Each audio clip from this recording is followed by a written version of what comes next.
Hello বন্ধুরা, চলে এসেছি আরও একটি নতুন মুভি এক্সপ্লেনিং ভিডিও নিয়ে। আজ আমি এক্সপ্লেন করতে চলেছি সাউথ ইন্ডিয়ান নতুন রিলিজ হওয়া থামা মুভিটিকে। মুভি শুরুতেই আমরা 323 বর্ষ দেখছিলাম, যেখানে আমরা আলেকজান্ডারকে দেখতে পারি যে তার সেনাবাহিনীদের সাথে একটা জঙ্গলে এসেছিল এবং তার সাথে যে সাথে ছিল সে তাকে বলছিল তাদের এখন আগে বাড়াটা উচিত হবে না, কারণ এখানে বেতালের ভয় রয়েছে। কিন্তু আলেকজান্ডার তার কথা না শুনে এগিয়ে যেতে লাগলো। কিন্তু তখনই তারা একটা আওয়াজ পায়। তখনই তাদের একটা লোক যখন চেক করতে যায় তখনই তার উপর আক্রমণ হয়ে যায়। আসলে এই সমস্ত আক্রমণ বেতাল এবং তার সাথীরা করেছিল। এরপর তারা এক এক করে আলেকজান্ডারের সমস্ত লোকদেরকে মারা শুরু করলো। এরপরে আমরা জানতে পারি এই বেতালের যে লিডার ছিল তার নাম ইয়াকশাসন। এরপর কাহিনী প্রেজেন্টে আসে, যেখানে আমরা অলোককে দেখতে পাই যে তার বন্ধুদের সাথে একটা ট্রিপে এসেছিল। আসলে অলোক একজন রিপোর্টার ছিল এবং সে একজন খুব ভীতু একজন রিপোর্টার ছিল। সেই কারণে তার বন্ধুরা তার মজা ওড়াতো। তারা তাকে বলতো অলোকের কিছু থ্রিলিং করা উচিত এবং সেই সমস্ত ফটো সোশ্যাল মিডিয়াতে আপলোড করা উচিত। এই সমস্ত কিছু শোনার পর অলোক জঙ্গলে যায় এবং সেখানে গিয়ে কিছু ছবি তোলা শুরু করে। তখন তার পিছনে একটা ভাল্লুক পড়ে যায়। এটা দেখার পর তার বন্ধুরা সেখান থেকে পালিয়ে যায়। কিন্তু সেখানে অলোক পালাতে গিয়ে একটা ঘন জঙ্গলের ভিতরে ঢুকে যায়, যেখানে সেই ভাল্লুক তার উপর আক্রমণ করতে যাচ্ছিল। তখন সে কিছু একটা দেখে এবং ভয়ে পালিয়ে যায়। আসলে সেখানে তারকা ছিল এবং সেই ভাল্লুককে ভয় দেখিয়ে পালিয়ে দিয়েছিল। এরপর তারকা যখন অলোককে দেখে সে বুঝতে পারে সে এখনো বেঁচে রয়েছে। তারপর সে তাকে নিজের ঘরে নিয়ে যায়। তারপর সেখানে যখন অলোকের জ্ঞান ফেরে সে তারকাকে দেখে অনেক বেশি অবাক হয়ে গিয়েছিল যে তারকা এত বেশি সুন্দর ছিল। তাকে দেখে অলোক পছন্দ করা শুরু করে দিয়েছিল। তখন তারকা অলোককে বলে যে অলোক এখনো পুরোপুরি ভাবে ঠিক হয়নি, সেই জন্য অলোকের এখানে থাকা উচিত। তারপর সে যখন ঠিক হয়ে যাবে তখন সে ওকে নিজেই ছেড়ে আসবে। তখন অলোক ওর কথায় রাজি হয়ে যায়, কিন্তু অলোকের অনেক বেশি খিদে পেয়েছিল। তখন সে তারকাকে বলেছিল তার জন্য কিছু খাবার এনে দিতে। তারপর সে যখন তার জন্য খরগোশ এনেছিল সে সেটাকে ছেড়ে দেয় এবং সে বলে সে ভেজিটেরিয়ান, সে এইগুলো খেতে পারবে না। যেটা শুনে তারকা তাকে ফ্রুটস দিতে লাগলো। এটা দেখার পর অলোক অনেক বেশি খুশি হলো। তারপর আমরা দেখতে পাই অলোক তারকাকে কিস করতে যাচ্ছিল।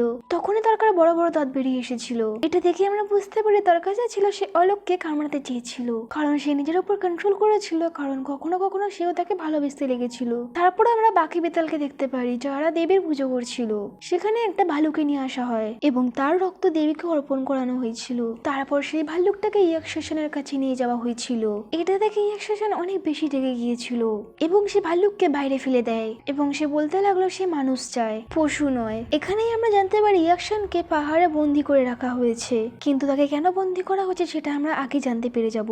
এদিকে আমরা অলোককে দেখতে পারি যে তারকার সাথে জঙ্গলে অনেক বেশি খুশি ছিল, আর তারকা অলোককে বোঝাচ্ছিল সেই জঙ্গলে যেন কোনো আওয়াজ করে। কিন্তু অলোক তার সাথে কথা বলতে বলতে জঙ্গলে ঘুরতে লাগলো। তখনই সেখানে বাকি বেতালরা চলে আসে যারা ইয়াকশাসনের সাপোর্টার ছিল।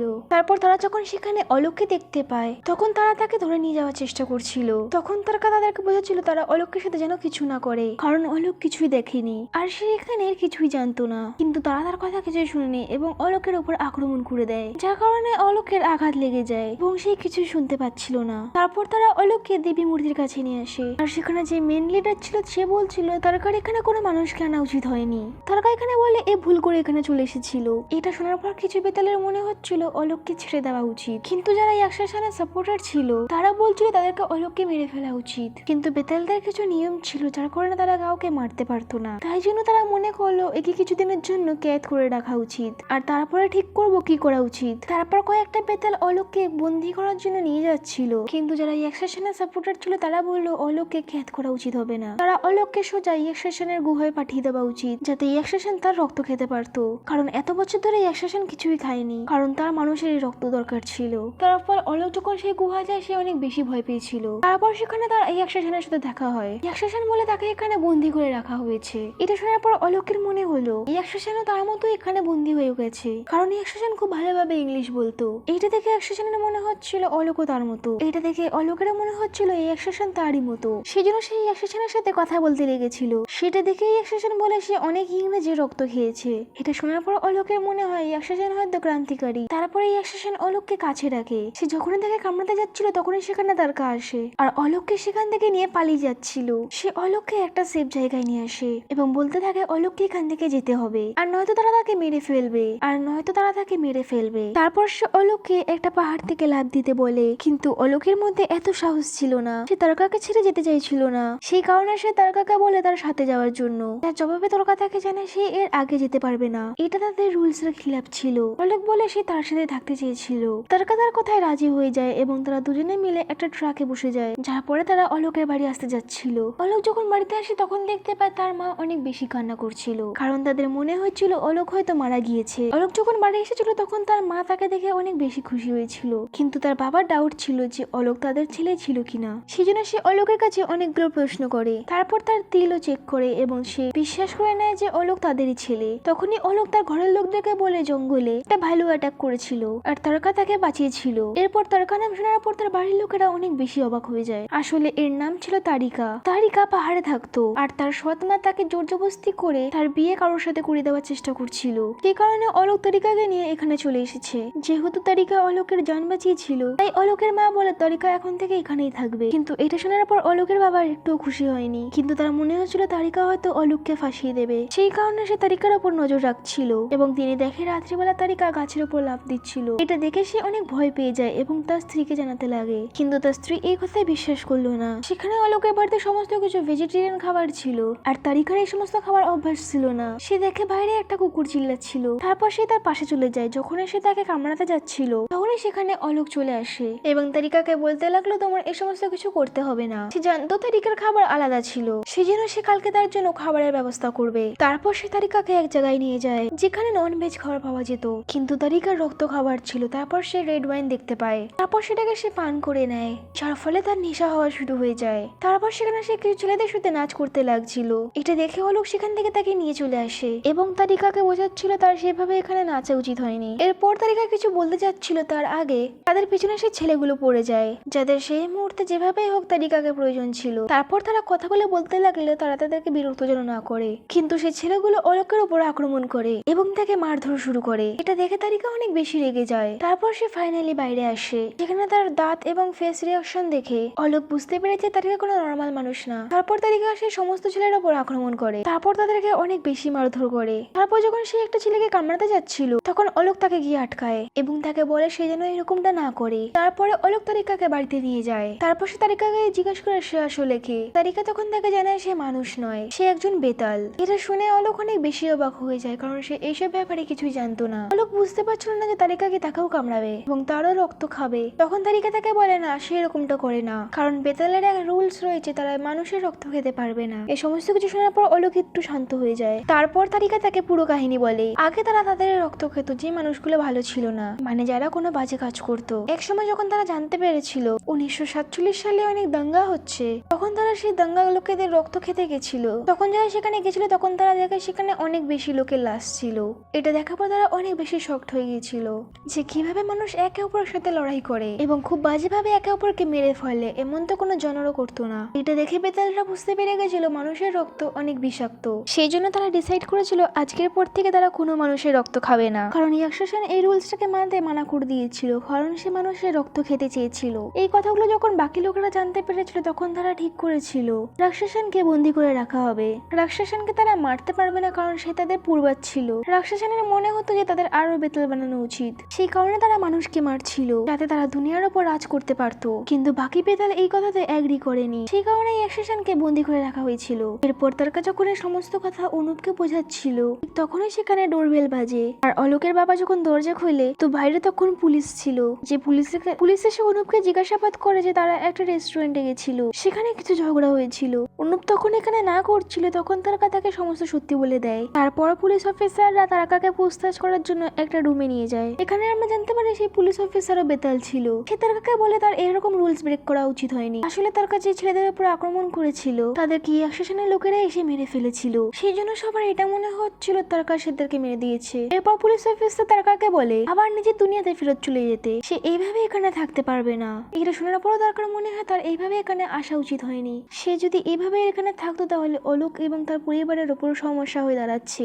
সেই জন্য সে ডিসাইড করে সে আবার ফেরত চলে যাবে, কিন্তু অলোক তাকে এর জন্য মানা করছিল। কিন্তু তারকা তাকে জানা তার কাছে কোনো অপশন নেই। এটা শোনার পর অলোক তাকে নিজে ছেড়ে আসতে যাচ্ছিল, সে তাকে বাসে বসিয়ে দেয়। সে যখন ফেরত চলে আসলো তখন তার মনে হলো সে দরগাকে ছাড়া থাকতে পারবে না, সেই কারণে সে তাকে আটকানোর জন্য আবার যেতে লাগলো, যার কারণে সে খুব জোরে গাড়ি চালাতে লাগছিল, যার ফলে তার অ্যাক্সিডেন্ট হয়ে যায়, যার ফলে সে অনেক বেশি আহত হয়ে যায়। তারকা যখন এই সমস্ত দেখে তখন সে অলোককে বাঁচানোর জন্য আবার ফেরত চলে আসে। অলোকের শ্বাস বন্ধ হয়ে গিয়েছিল, এটা দেখে তারকা অনেক বেশি ভয় পেয়ে গিয়েছিল। এখানে তারকার কাছে শুধু একটাই অপশন ছিল, সে অলোককে কামড়িয়ে দিয়েছিল, যার ফলে সে বেতাল বেতাল হয়ে গিয়েছিল, তাই এখন সে তার মতো অমর হয়ে গিয়েছে এবং তার কাছেও ধারকান ছিল না। এই কথাটা যখন অলোক জানতে পারে সে অনেক বেশি অবাক হয়ে গিয়েছিল যে সে তাকে কিভাবে কামড়াতে পারে। তারপর তার তাকে জানায় সে যদি তাকে না কামড়াতো তাহলে সে এখন বেঁচে থাকতে পারতো না। সে অলোককে জানায় বেতালরা খারাপ নয়, সে মানুষের রক্ত খেতে অবশ্যই, কিন্তু তাদেরকে বানানো হয়েছিল যাতে সে অপরকে প্রোটেক্ট করতে পারে। সে বলল একটা খুব বাজে রাক্ষস ছিল যার বরদান ছিল যে তার প্রত্যেকটা রক্তের ফোঁটা দিয়ে একটা রাক্ষস তৈরি হবে। যখন সেই রাক্ষস সবাইকে অনেক বেশি বিরক্ত করেছিল তখন দেবী তাকে মারতে এসেছিল, কিন্তু দেবী যখন সেই রাক্ষসকে মারছিল তখন তার রক্ত যখন পড়ছিল সেখান থেকে তার আরো একটা রাক্ষস জন্মাচ্ছিল। এটা দেখে দেবীরা বেতালকে বানিয়েছিল যাতে তারা সেই রাক্ষসের রক্ত খেয়ে তাকে শেষ করতে পারে। আর এভাবে বেতালের জন্ম হয়েছিল যাতে তারা অশুভ জিনিস শেষ করতে পারে। তারা কালোকে কিস করলো কারণ সে অনেক বেশি খুশি ছিল, কারণ সে এখন অমর হয়ে গিয়েছে। যেহেতু তারা এখন বেতাল ছিল তাই তারা একসাথে থাকতে পারতো, সেই কারণে তারা অনেক বেশি খুশি ছিল। অন্যদিকে অলোকের বাবা অলোকের ওপর সন্দেহ করছিল, কারণ সে কখনো কখনো অলোকের বড় দাঁত দেখতে পেত আর কখনো কখনো লাল চোখ। তখন সে দেখে এটা বুঝতে পেরে গেছিল অলোকের সাথে কিছু না কিছু সমস্যা হয়েছে। যেহেতু অলোক প্রথম বেতাল হয়েছিল তাই জন্য তার শরীরে অনেক বেশি চেঞ্জেস হচ্ছিল। এখানে তর্কা অলোককে জানায় তার এখন কোনো আঘাত লাগবে না। এটা শোনার পর অলোক অনেক বেশি খুশি হয়ে যায়। তারপর তর্কা তাকে জাম্প করা, এখান থেকে ওদিকে দৌড়ানো শেখানো শুরু করলো। আর অলোকও শিখতে শিখতে অনেক বেশি এনজয় করছিল। তারা তার বাড়িতে জানলা থেকে আসা যাওয়া করতো, কিন্তু একদিন তার বাবা এগুলো করতে তাদেরকে দেখে নিয়েছিল। তারপর অলোকের বাবা অলোককে জিজ্ঞাসা করলো এইসব কি, যার ফলে অলোক তার বাবাকে সমস্ত কিছু সত্যি জানিয়ে দেয় যে কিভাবে সে মারা গিয়েছিল এবং তার কামড়ানোর ফলে সে আবার কিভাবে বেঁচে ফিরেছে। এবার এটা শোনার পর অলোকের বাবা অনেক বেশি কান্না করা শুরু করে দেয় যে তাদের বাচ্চা মারা গিয়েছে, কিন্তু অলোক তাকে বোঝায় যে সে এখনো বেঁচে রয়েছে, যে বেঁচে আছে না এখনো ভূত রয়েছে এটা নয়, কিন্তু তার মধ্যে কিছু একটা রয়েছে, কিন্তু সে সবসময় এমনই থাকবে। কিন্তু অলোকের বাবা এটা একসেপ্ট করার জন্য রাজি ছিল না যে সে অলোকের দিলে ধারকান আবার ব্যাক করে আনবে। সেজন্য সে তাকে নিয়ে একটা ফাদারের কাছে নিয়ে যাচ্ছিল যে যেভাবে হোক কিছুভাবে তার ধারকান আবার ফেরত আনা যাবে। তারপর সেখানে আমরা মুঞ্জাওয়ালা ফাদারকে দেখতে পাই যার পাশে জানা এসেছিল।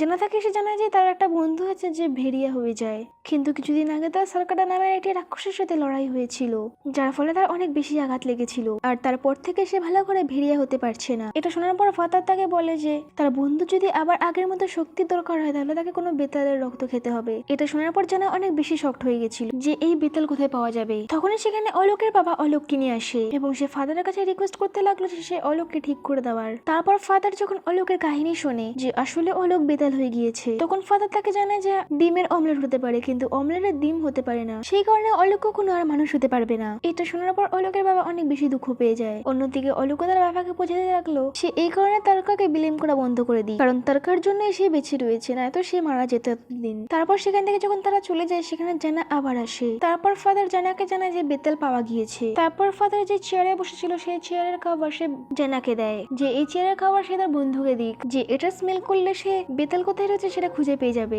এরপর জানাও এটা শোনার পর অনেক বেশি খুশি হয়ে যায়। তারপর সে কভার নিয়ে সেখান থেকে চলে যায়। তারপর আমরা অলোককে দেখতে পাই যে মার্কেটে কোথাও যাচ্ছিল, সেখানে সে দেখতে পায় কিছু তারকার লোকেরা তাকে ফলো করছে। এরপর সে তারকাকে ফোন করে এবং তাকে সমস্ত কিছু জানায়। তারকা তাকে জানায় তাকে এখান থেকে তাড়াতাড়ি চলে যাওয়া উচিত আর কোনো উঁচু জায়গাতে আসো। তারপর অলোক তেমনটাই করে। তখনই সেখানে ভেরিয়ারা চলে আসে যার বেতালের রক্ত প্রয়োজন ছিল, কিন্তু অলোক তাকে রক্ত দেওয়ার জন্য মানা করে দেয়, যার কারণে ভেরিয়ারা অনেক বেশি রেগে যায় এবং তাদের দুজনের মধ্যে ঝগড়া হওয়া শুরু হয়ে যায়। তারপর তারা একে অপরের সাথে যুদ্ধ করা শুরু করে দেয়, কিন্তু যেখানে ভেরিয়া অনেক বেশি কমজোর হয়ে গিয়েছিল তখনই অলোক তার রক্ত দেখিয়ে তাকে টিজ করতে লাগলো যে আসো এসে রক্ত খেয়ে নাও। তখনই এটা দেখার পর ভেরিয়া যখন তার কাছে যায় তখন তার মুখের মধ্যে এক ফোঁটা রক্ত পড়ে যায়। তখন ভেরিয়ার শক্তি অনেক বেশি বেড়ে যায় যার ফলে সে অলোকের পিছনে পড়ে যায়। সে অলোককে অনেক বেশি মারধর করা শুরু করে দেয়। তখনই সেখানে তারকা আসে এবং সে অলোককে বাঁচিয়ে সেখান থেকে নিয়ে যেতে যায়। তখন অন্যদিকে ভেরিয়া যখন তার রূপ দেখে তখন সে অনেক বেশি অবাক হয়ে যায় যে তার মধ্যে তার এত বেশি শক্তি করে আসতে পারে, তাও এক ফোঁটা রক্ততে।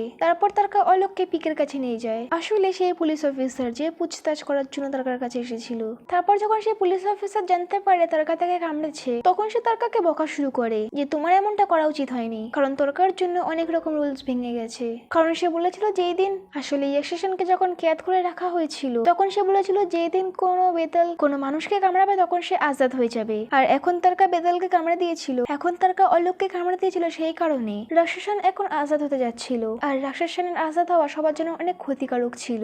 তারকা তখন বলে তার এই ব্যাপারে কোনো যায় আসে না, কারণ শুধু সে চাই তো অলোক সেফ থাকুক। তারপর সেই পুলিশ অফিসার তাদেরকে একটা পার্টিতে নিয়ে যায় যেখানে সমস্ত লোক বেতাল ছিল। তারপর সে বেতালকে অনেক বেশি রক্ত খাওয়ায়, তারপর সে অজ্ঞান হয়ে যায়। তারপর যখন তার জ্ঞান ফেরে সেখানে সে জানতে পারে তারকা সেখান থেকে চলে গিয়েছে। আর এখন রাক্ষসান যেহেতু আজাদ হতে চেয়েছিল আর তারকাকে সেইভাবে আবার বন্দি করে রাখা হবে যেভাবে রাক্ষসানকে বন্দি করে রাখা হয়েছিল, তাও 100 বছরের জন্য। এটা শোনার পর অলোক অনেক আপসেট হয়ে যায় যে তার জন্য তারকা এটাতে ফেসে গেছে। সে তারকার কাছে যেতে যাচ্ছিল তখন পুলিশ অফিসার তাকে জানায় সে যেন এখান থেকে কোথাও না যাক, কারণ ভেরিয়া তাকে পাগলের মতো খুঁজছে। আসলে ভেরিয়া এবং বেতালের মধ্যে অনেক বেশি দুশ্মনী ছিল, কারণ ভেরিয়াদের বেতালের রক্তের দ্বারা অনেক বেশি শক্তি বেড়ে যেত। সেই কারণে ভেরিয়া সেই বেতালগুলোকে খুঁজছিল। সেই জন্য পুলিশ অফিসার তাকে বলে তারা যেন লুকিয়ে থাকে। তারপর অলোক যখন তার বাড়িতে পৌঁছায় তখন তার বাবা তাকে জিজ্ঞাসা করে তারকা কোথায়। তখন অলোক জানে তারকা এখান থেকে চলে গিয়েছে। এটা শোনার পর অলোকের বাবা তাকে বোঝালো সে জানতো অলোক এবং তারকা একে অপরকে অনেক বেশি ভালোবাসতো, তাই অলোককে এখন তারকার কাছে যেতে হবে এবং তাকে আবার ফেরত আনতে হবে। অলোক তখন তাকে জানায় সে রুলস এর বিরুদ্ধে এরকম করতে পারবে না। অলোকের বাবা তখন তাকে জানায় তারকা তোমাকে বাঁচানোর জন্য সমস্ত রুলস ব্রেক করেছে, তাই এবার এখন অলোকের পালা। তারপর অলোক তাড়াতাড়ি করে সেখানে পৌঁছয় যেখানে দেবীর মূর্তি ছিল, যেখানে তারকাকে সাজা শোনানো হয় যে তারকাকে 100 বছর বন্দী করে রাখা হবে এবং ইয়াশাসানকেও মুক্তি করা হয়েছে। ইয়াশাসান বলে এখন তারা সবাইকে বেতাল বানিয়ে দেবে এবং সবার উপর অনেক রাজ করবে। তখনই সেখানে অলোক আসে এবং সেই ইয়াশাসানের সাথে লড়াই করা শুরু করে দেয়, যেখানে তারকা তাকে আটকানোর চেষ্টা করলো, কারণ ইয়াশাসান অনেক বেশি শক্তিশালী, কারণ সে অনেক পুরনো বেতাল ছিল আর অলোক প্রথম বেতাল হয়েছে। সেই কারণে অলোকের কাছে একদমই পাওয়ার ছিল না, যার ফলে সে ইয়াশাসানের সাথে লড়াই করতে পারতো। ইয়াশাসান অলোককে খুব বাজেভাবে কামড়ে দেয়, যার কারণে অলোক সেখানেই শেষ হয়ে যায়। এটা যখন তারকা দেখে সে অনেক বেশি কান্না করা শুরু করে দেয় এবং সে অনেক বেশি জোরে চিল্লাতে লাগলো এবং তার চিল্লানোর আওয়াজ দেবীর কাছে পৌঁছে যায়। তারপর একটা চমৎকার হয় এবং অলোকের কাছে সমস্ত পাওয়ার চলে আসে, যার সাথে অলোক তার ধারকানা ফেরত পেয়ে গিয়েছিল। অর্থাৎ অলোক তার ধারকান পাওয়া মানে সে বেতালের লিডার, অর্থাৎ থামা। এতদিন মনে করতো ইয়াশাসান তাদের থামা, কিন্তু এখন অলোকই তাদের থামা। এখন অলোকের কাছে অনেক বেশি পাওয়ার চলে এসেছিল এবং সেই ইয়াশাসানকে অনেক বাজেভাবে মারধর করে। তারপরে সেই ইয়াশাসানকে কামড়ে তাকেও পুরোপুরি ভাবে শেষ করতে চেয়েছিল, কিন্তু এমনটা করার জন্য তাকে তারকা বারণ করে, কারণ যদি এমন অলোকটা করে তাহলে ইয়াশাসান এবং অলোকের মধ্যে কি পার্থক্য থাকবে। সেই কারণে তারা ইয়াশাসানকে আবার বন্দি করে সেই গুহাতে পাঠিয়ে দেয় এবং অলোককে তাদের থামা পরিচিত করে দেওয়া হয়। তখন আমরা ইয়াশাসানকে দেখতে পাই যে সেই গুহাতে অনেক বেশি কষ্টে ছিল। তখনই তার কাছে সার্কাট আসে এবং তাকে এখান থেকে আজাদ করে নিয়ে যায়। এই কথা যখন অলোক জানতে পারে সে তখন জানে সে ইয়াশাসানের সাথে আবার লড়াই করে নেবে। তখন তার সাথীরা তাকে জানায় ইয়াশাসান এতদিন অনেক লোকের রক্ত খেয়েছে, সেই কারণে সে অনেক বেশি শক্তিশালী হয়েছে, তাই এখন অলোকেরও শক্তি বাড়ানো উচিত আর অলোকেরও এখন ভেরিয়ার রক্ত খেতে হবে, তাহলেই তার শক্তি বাড়বে। তারপর আমরা দেখতে পারি ভেরিয়া সেখানে এসেছে যে জঙ্গলে অলোক ছিল, আর এখানে এই মুভিটি এন্ড হয়ে যায়। অর্থাৎ হয়তো পরবর্তী পার্টে অলোক এবং ভেরিয়ার মধ্যে যুদ্ধ হবে এবং তারা একসাথে হয়তো মিলে সার্কাটা এবং ইয়াশাসানের সাথে লড়াই করবে। এখানে এই মুভিটি শেষ হয়ে যায়। মুভিটি যদি ভালো লেগে থাকে তো ভিডিওটাকে একটি লাইক এবং চ্যানেলটিকে সাবস্ক্রাইব করে নেবেন। দেখা হচ্ছে নেক্সট মুভি এক্সপ্লেনিং ভিডিওতে। ততদিনের জন্য ভালো থাকুন, সুস্থ থাকুন।